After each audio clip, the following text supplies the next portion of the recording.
Matuloy man, posibleng sa Agosto raw simulan ang impeachment trial ni Vice President Sara Duterte. Balitang hatid ni Tina Panganiban Perez.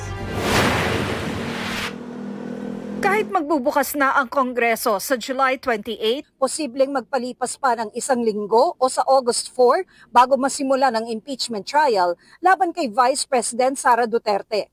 Ayon yan kay Senator Judge Joel Villanueva. Once we were able to organize ourselves, naayos na yung leadership, probably yung mga committees, maka-elect ka na rin ng mga chairperson. At least give it 2 days, session days, maka-take ng oath yung mga bagong senator judges. Kinontra rin ni Villanueva ang giit ng House Prosecution Panel na no choice ang Senado kundi maglitis at magdesisyon sa trial. Pwede anya nilang i-dismiss ang complaint, depende sa kung may humiling at makumbinsi sila. How would I vote?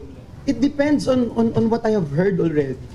It depends on what I have gotten as a senator judge. Kasi kung hindi pa ako ready mag-decide, then I will vote against it. Inihain na ng Senado ang tugon nito sa utos ng Korte Suprema na bigyan ito ng dagdag na impormasyon at dokumento para makapagdesisyon kung pagbibigyan ng hiling na ipatigil ang impeachment.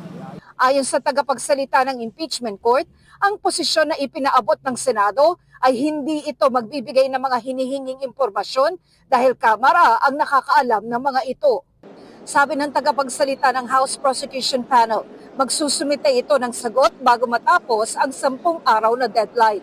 Sabi naman ni Akbayan Party List Representative Chel Jokno na inaasahang magiging bahagi ng House Prosecution Panel. Kailangan mabalanse natin yung kapangyarihan ng Supreme Court. Nakalagay kasi sa konstitusyon natin, pagka mag-convene ang ating Senate bilang impeachment court, sila lang ang may kapangyarihan. Idiniin din ng mga kongresista ang SWS survey kung saan 66% ng respondents ay nagsabing dapat sagutin ni Vice President Duterte ang mga alegasyon sa kanya. Yung 66% na figure, malaki yun, no?